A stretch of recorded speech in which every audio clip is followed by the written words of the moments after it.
नमस्कार।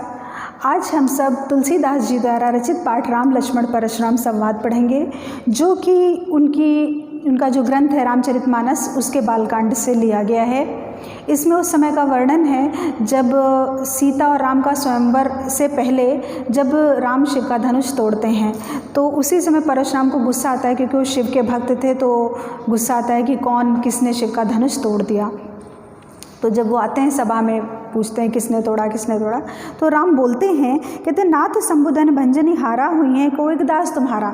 हे नाथ, हे मुनिवर, शंभुधनु, शंभु यानी शिव का धनुष तोड़ने वाला, भंजनी हारा मतलब तोड़ने वाला, हुई है को एक तुम्हारा कोई दास ही होगा, आपका कोई सेवक होगा। ये वो क्यों कह रहे हैं? क्योंकि वो उनका नाम तो परशुराम थे, तो सिर्फ राम थे, तो यानी एक तरीके से उनका नाम बड़ा, तो वो स्वामी है, वो दास हैं। दूसरे अर्थ में भी कहा जा सकता है वो ब्राह्मण थे, क्षत्रिय थे, तो ब्राह्मण कुल पूजनीय था, इसलिए भी उन्होंने कहा वो तो तुम्हारा एक दास होगा। आगे कहते हैं राम विनम्रता पूर्वक, आय सुकाह कहिए कि मोही सुन रिसाई बोले मुन को ही। उन्होंने कहा अब आप आज्ञा दीजिए, क्या बात है।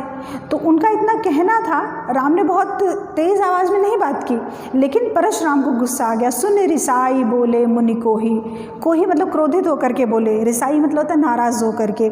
सेवक सोजो करे सेवकाई अरि करनी करिए गलराई। बोले सेवक तो वो होता है ना जो सेवकाई करता है, जो दास्ता करता है। अरि करनी, अरि मतलब और रिपु मतलब भी शत्रु, अरि मतलब भी शत्रु। तो कहते अरि करनी सो, ये तो तुम अगर कह रहे ना हो ये को एक दास तुम्हारा, अगर तुम दास होते ना तो कह रहे हैं कि तो तुम्हारा काम दास्ता होता, सेवक जो वही होता है जो सेवकाई करता है। ये तो अरि करनी, ये तो शत्रु की करनी है कि वो लड़ाई करता है।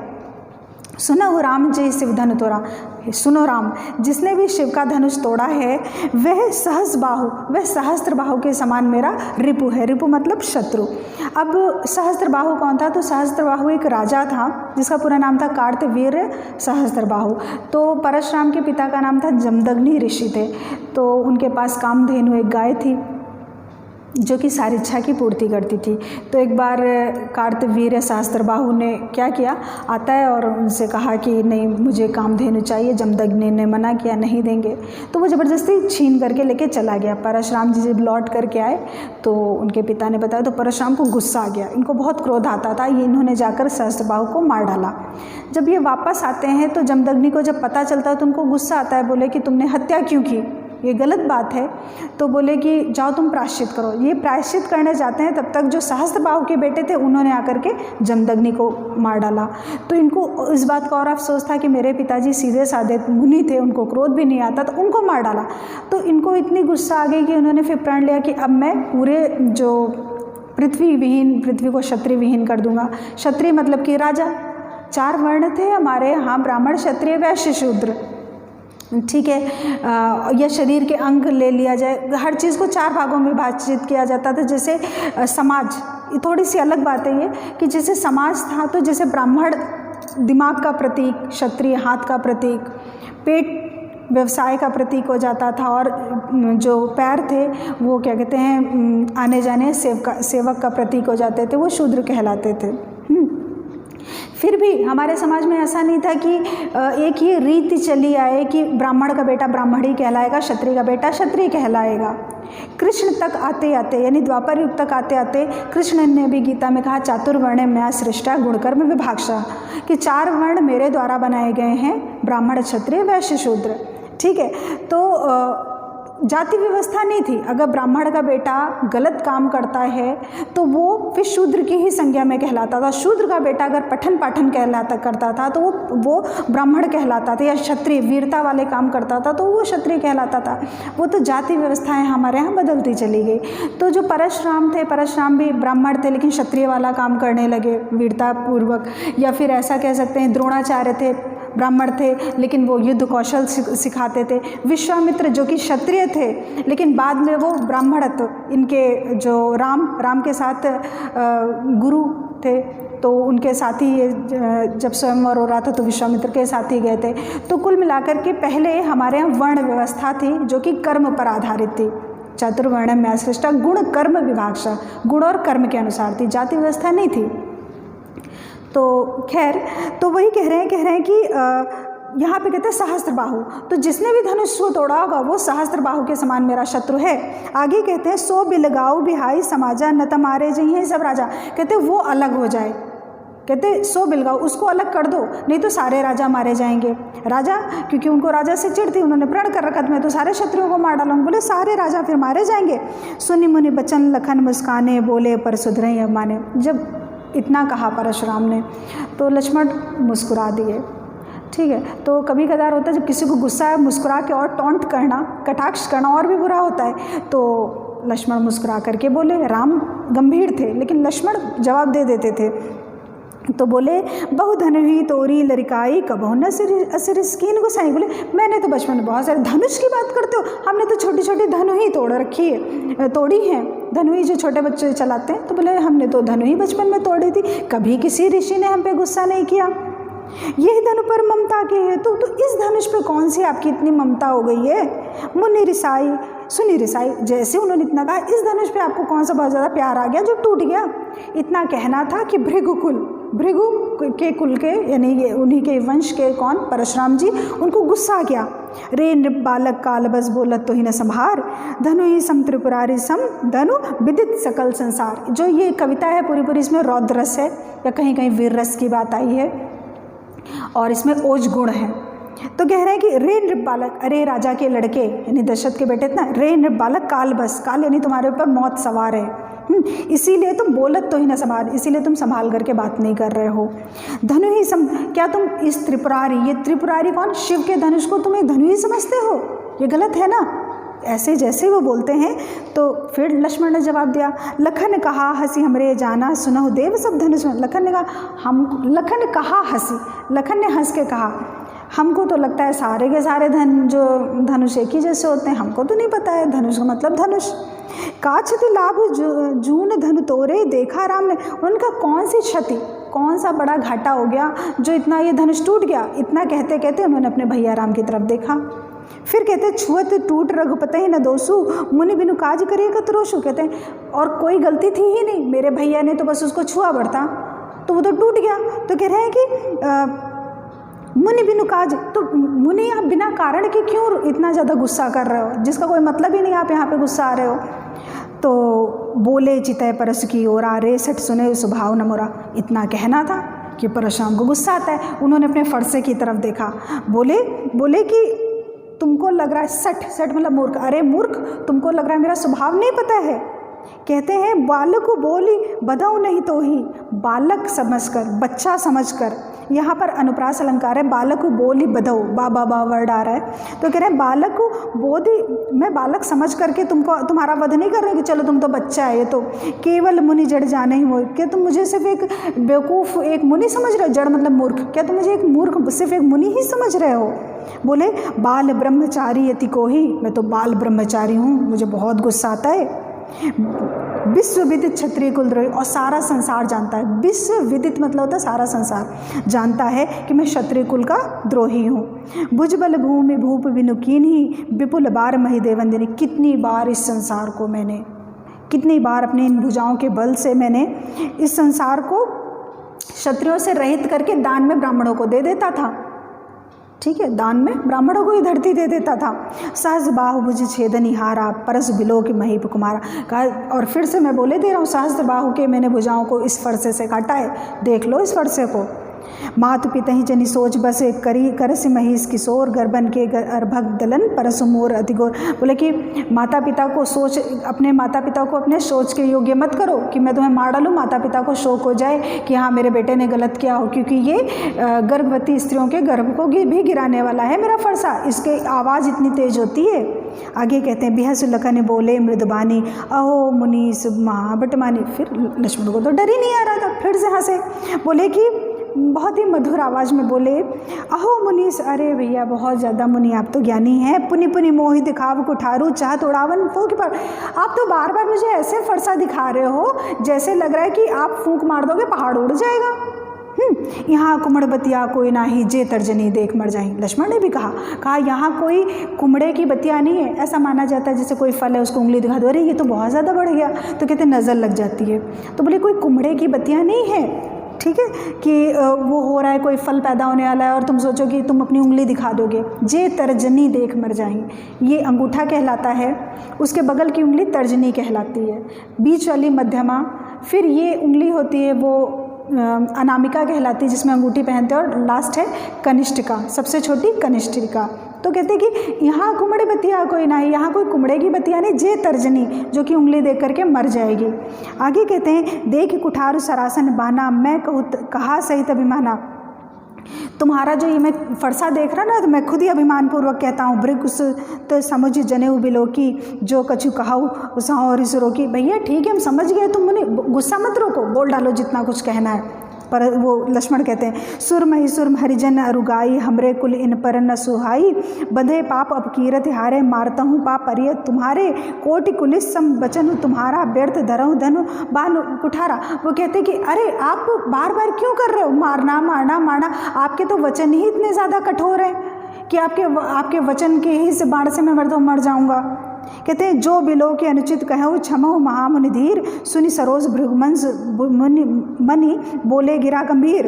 कहते जो बिलो के अनुचित कहो, कहते अगर भैया मैंने कुछ गलत कह दिया, इतना तो उन्होंने कहा कि आपके तो वचन ही बड़े कठोर हैं, और फिर कहते हैं अगर आपने कुछ ठीक है मेरे से गलती होगी तो मुझे माफ़ कर दो, ठीक है। तो इतना जैसे उनका कहना था तो उनको और फिर गुस्सा आया, किसको, परशुराम को।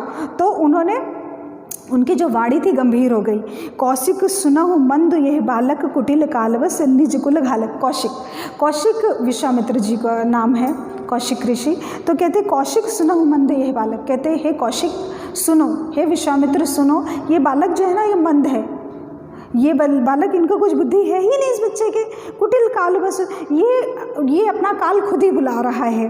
भानुवंश राकेश कलंकु, निपट निरंकुश अबुद असंकु। भानुकुल, भानु यानी सूर्यवंशी थे, भानु मतलब सूर्य भी होता है। तो कहते हैं सूर्यवंश पे तो ये एक कैसा चंद्रमा, कलंक के चंद्रमा के कलंक के समान है। कह रहे हैं निपट निरंकुश अबुद असंकु, ये तो बिल्कुल निष्कपट है, निरंकुश है, इस पर किसी का अंकुश नहीं कि कोई इसको दबा सके, बिल्कुल अबोध है, अशंक, इसको कोई शंका ही नहीं कि कहीं मैं मर जाऊं। ठीक, कहते कालक वल हुई है छन माही, कहो पुकार खोर। अभी तुरंत ही काल के ग्रास में हो जाएगा, तुरंत ही इसके अभी मरने ही वाला है, समझ लेना। हे कौशिक तुम समझ लो, हे विश्वामित्र, क्योंकि तुम इसके गुरु हो, तो बार बार गुरु की ओर कहते हैं तुम हट कहू जो चाहो उबारा, कही प्रताप बल रोष। तुम इसको मेरी नज़र सामने से हटा लो, अगर तुम मेरा प्रताप जानते हो ना तो इसको बस मेरी नज़र से हटा लो, ऐसे कहते हैं। लखन कहो मुनि सुजस तुम्हारा, तुम्हें अछत को बर्ण। फिर इनका इतना, फिर लक्ष्मण फिर रोक ही नहीं रहे थे। लक्ष्मण ने फिर कहा कि नहीं, हमने आपका बहुत सुयश सुना है, तुम्हारी अछत को, आपके भैया आपका जो वर्णन कौन कर सकता है। कहते हैं कि अपने मुँह तुम आपन करनी, बार अनेक बाहु भांति बहुवर्णी। तुमने तो अपने मुँह से बार बार इतनी वर्णन खुद ही कर डाला है ना, आप कुछ बचा है, बार बार तो उतनी देर से अपनी बड़ाई कर ही रहे हो। फिर कहते हैं नहीं संतोष तब पुनि कुछ कहो, जनि रिस रोग तुझे दुख।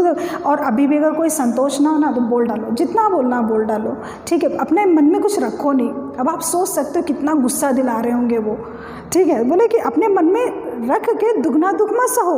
वीर व्रती तुम क्षीर अशोभा, गाली दे इतना पावो। अरे तुम तो बहुत वीर व्रती हो ना, और तुम गाली दे रहे हो, शोभा नहीं पा रहे हो। जो तुम गाली में मतलब कि उल्टा सीधा जो बोल रहे हो ना, तुम शोभा नहीं पा रहे हो। आगे कहते सूर समर करनी करही, कहीं न जनावही आप, विद्यमान रन पाई रिपु कायर कते प्रताप। कहते सूर समर, सूर मतलब होता है वीर, शूर मतलब होता है वीर, कि वीर समर मतलब होता है युद्ध में करनी करते हैं, ये नहीं कि बस बड़ी बड़ी बातें बोलते रहते हैं। और ये ऐसे और कायर करही प्रताप, कहते जो कायर लोग होते हैं वही सिर्फ अपनी बड़बत्ती दिखाते, अपना बड़बोलापन दिखाते हैं, ठीक है। तुम हो तो काल हाक जनुलावा, बार बार मोहि लाग बुलावा। कहते तुमको तो लग रहा है तुमने अपने काल को बुला रखा है, जो बार बार मोहि लाग, जो तुम मुझे बार बार बुला रहे हो, ठीक है। सुनत लखन के बचन कठोरा, परस सुधार धर्यो कर घोरा।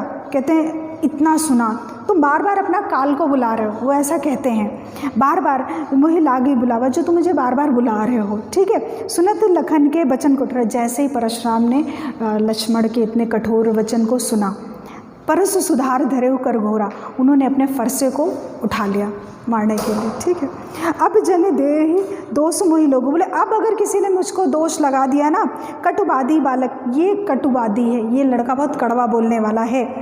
बाल बिलो की बहुत मैं बच्चा समझ के मैंने इसको बहुत देर तक रोक लिया है। कहते अब ये मरण ही हार, लेकिन अब ये मरने वाला है, उन्होंने ऐसा कहा। फिर कहते हैं कौशिक कहा क्षमय, जैसे उन्होंने देखा मेरा बच्चा मरने वाला, कौशिक, विश्वामित्र ने सोचा कि अब तो ये मेरे शिष्य को मार डालेंगे। विश्वामित्र ने कहा क्षमा करिए गुरु, क्षमा करिए, अपराध बाल दोष, बच्चों के दोष को तो बड़े बड़े लोग भी नहीं आंकते हैं ना, ये तो बच्चा है। ठीक है, खर कुठार में अकुरुन को ही आगे अपराधी गुरुद्रोही। ठीक है, कह रहे कि आप अकारण ही क्रोध मत करिए। वो विश्वामित्र जी कहते हैं उतर देत छोड़ो बिन मारे केवल, जैसे उन्होंने इतना कहा अरे छोड़ दिए, परशुराम ने फिर अच्छा ठीक है विश्वामित्र तुम्हारे कारण, कौशिक शील तुम्हारे, विश्वामित्र सिर्फ तुम्हारे ही शील की वजह से मैं इसको छोड़े दे रहा हूँ। ठीक है, आगे कह रहे न तो यही काटी कुठार कठोरे गुरहि उरिन होते हो श्रम थोरे, कहते नहीं तो आज ही हम इसको मार डालते, सिर्फ विश्वामित्र तुम्हारे कारण इसको छोड़े दे रहे हैं। गाधि सून का हृदय हंसी मनहु हरिहरे सूझ अय मैं खाण न ऊख में अजऊ न बूझ। ऐसा जब उन्होंने कहा ना तो विश्वामित्र ने अपने मन में सोचा ये तो अपने ही मन की मार बड़बत्ती झाड़े जा रहे हैं। विश्वामित्र बोल तो सकते नहीं, लेकिन मन में सोचे थे इनको हंसी मुनि हरिहरे सूझ, इनको बस हरा ही हरा नज़र आ रहा है, जैसे सावन के अंदर में हरा ही हरा नज़र आता है ना, इनको बस वध वध आ रहा है, ये समझ नहीं रहे सामने कौन है। विश्वामित्र ने सोचा। ठीक है, फिर आगे कहते कहो लखन मुनि सील तुम्हारा को नहीं जान विदित संसारा। कहते लखन ने फिर से इतना, फिर विश्वामित्र ने किसी तरह रोका, लेकिन लखन फिर चुपचाप बोले कि मुनि आपका जो शील है ना को नहीं जान विद, ये तो पूरा संसार कौन नहीं जानता ये संसार। बोले मात पिता ही उऋण भयनी के गुरु ऋण रहा। सोच बड़े जी के 3 ऋण होते, माता ऋण, पिता ऋण, गुरु का ऋण। तो कहते माता पिता उऋण भयनी के, माता पिता तो उऋण हो गए ना, गुरु ऋण, शायद कोई गुरु का ऋण बचा हो कि नहीं क्षत्रिय को मार डालो, तो गुरु ऋण रहा। सोच बड़े जी के शायद गुरु का ऋण कोई आपका बचा होगा ना। तो कहते सो जनु हमरे माथे काढ़ा दिन चली गए ब्याज बढ़, वो शायद आपने मेरे हम लोगों के मत्थे गढ़ दिया होगा जिसका ब्याज बढ़ता ही चला जा रहा है। कह रहे अब आने बेहरिया बोली तुरंत देव मैं थैली खोली, और अब आ गया है वो समय।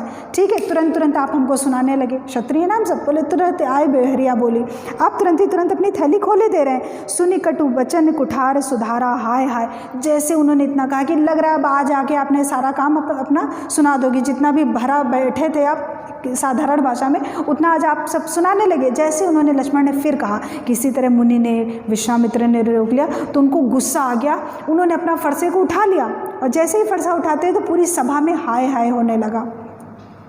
और जब सभा में हाय हाय होला, हाय हाय सब सभा पुकारा, भृगुबर परसु दिखा वही मोही विप्र विचार हो बचो नृपदोही।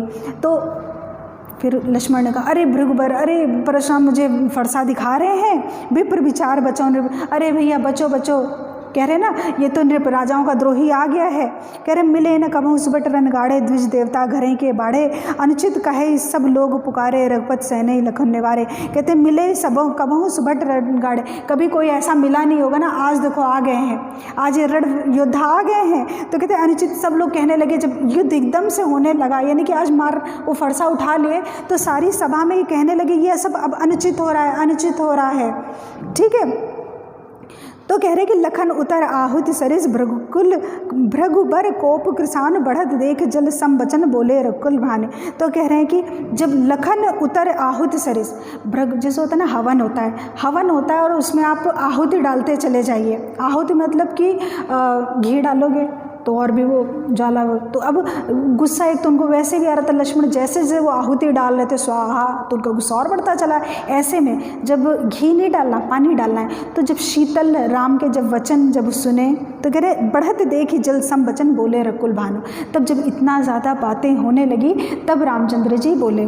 बस ये यहाँ तक पाठ था। हालांकि इसके आगे भी एक प्रसंग आता है कि उसमें राम ने जब कहा ना, तब लक्ष्मण से तो नहीं जीत पा रहे थे, राम के लिए फिर भी जब बहुत बोलने लगे तो राम ने, जैसे विश्वामित्र जी ने मन में सोचा था कि इनको सावन के अंदर को हरे हरा सोचता, वैसे राम ने भी एक बात कही थी। राम ने कहा था कि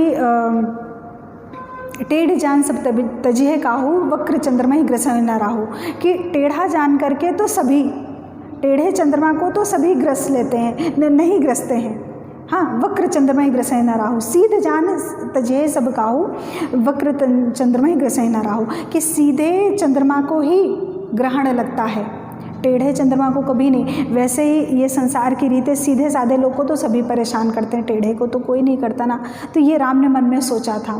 फिलहाल ये पाठ इतना है, इसमें आपके कोर्स में सिर्फ यहाँ तक का प्रसंग है कि जब लक्ष्मण गुस्साते हैं राम पर या उनको परशुराम पर और इतने कठिन वचन जब बोलने लगते हैं तो राम शीतलवाड़ी में बोलते हैं। तो यह था आपका पाठ। धन्यवाद।